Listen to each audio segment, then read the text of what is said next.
But our movies, the African movies, are really being watched by Americans these days. I mean, I would say we've gone far.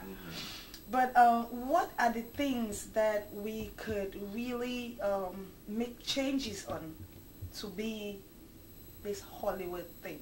People, you know, like Hollywood is not doing, but they're doing great for centuries. But as African movie actors, actresses, producers, directors, writers, you know, what is it that we need to do? Give us an advice. Okay, what needs to be done technical? We need to improve our technical quality. Then the actors need to get training. The writers need to be trained. The directors need to be trained. Training, training, training. And now the government have to come in and set up a structure so that people can become professionals and and create careers, make careers out of movie making. Right. So if you're an editor, editing alone can be enough to feed you, take care of you. You see what I'm saying? So there has to be structure setting for distribution, marketing, and advertising of movies in Africa. It's not where when you make movie, people will just bootleg it, copy it, and you don't make money. Right. The writers, directors don't make money. So if the government can step in, like Nollywood, Nigeria or Ghana wood or Sierra Leone wood or whatever wood, Cam wood, whatever they would call it, most of these movies are the things carrying the name of these nations internationally. You see what I'm saying? Like me, I'm speaking at UCLA Film School, February. You see, now when I go to UCLA Film School to speak to them at their film school in February, I'm not representing PASCAL ATUMA. I'm representing Nigeria. You see what I'm saying? Right. So when I'm there speaking to this audience that's all from all over the world, you see what I'm saying? I'm speaking as a representative of Nigeria. So if I'm representing you, you should invest in that thing that I'm using to represent you. So I think the governments, the presidents in Africa, the ministries, they should look into investing in the industry, because the industry is actually what is carrying their name positively in the outside world. You see what I'm saying? Yeah, so that if that is taken care of, it will help to improve. Then another thing is people should stop copying movies. Let our writers try to go deep. Find something to inspire you to write original stories. Now I'm tired of seeing movies like Taka Goes to London, done by Peter Bokoto. Then tomorrow, you now see London in Taka. You see what I'm saying? Then this one My love, the power of love. Then love this between. Then this one done by Victor Pum Pum. Then tomorrow you see Taka in Europe. It's all the same story line. They just change the names. Or you see Love in Minneapolis. The one person will do that one. Then the next day you go back to the shop, you see Minneapolis Love. You see, then another day you go back love to the between Minneapolis people. Another day you go, you now see Police versus Love in Mini. You see what I'm saying? It's all the same. So yeah, so people should stop doing that. Be original. Be original. And if you cannot direct, do not direct. If you don't know the game of producing a movie, do not produce. Acting is not as easy as people think it is. You know, acting is defined as the ability to live in imaginary circumstances beyond reasonable doubt. Which is that ability to live in imaginary circumstances beyond reasonable doubt is where the talent comes in. So God did not give everybody the ability to live in imaginary circumstances beyond reasonable doubt. That means taking up somebody's character as you. It's not everybody that was given the ability. And even if God gave you the talent, then you need to go for training and polish it. You know, it's like a new shoe. You have to keep polishing your shoe. So you have to polish your craft, get some training. So that's my advice to the African cinema, African industry. I want to stress very much on that acting part. Do you believe that some people don't go to school for acting, but they make very good actresses and actors? Yes, yes. You don't have to go to school to make very good actresses and actors, like you said it. But here is the question: my mom was a midwife, you know, like a nurse midwife. So I grew up in a home where I see people come to take treatments. You know, I was around the hospital all the time. So without being trained, I could treat any kind of malaria, any kind of typhoid. Even if a woman is in labor and I cannot deliver the baby, I know what to prescribe for them to go buy to shoot the woman, and it will help induce that, you know, because my mom used to send me, you know what I'm saying? So right, yeah. what I'm saying is that being around my mom, I know a lot about medicine.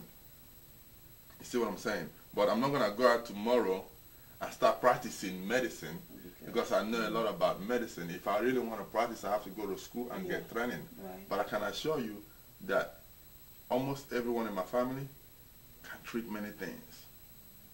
Do you understand what I'm saying? Because we were around it. We grew up around it. You see? So, indirectly, somebody could say, yeah, I have a talent in medicine. No, I don't.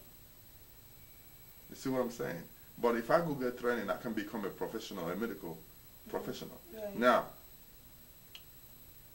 you may have talent. God already gave you the talent. But you won't know how to use it well until you go and get training. You see what I'm saying? You have to get training.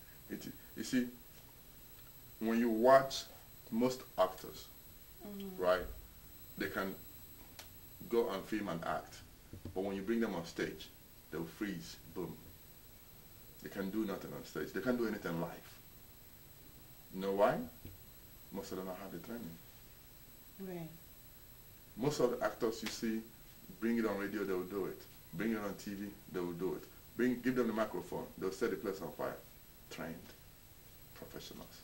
The training is what separates the mediocre. Yeah. The mediocre talents from the real talents.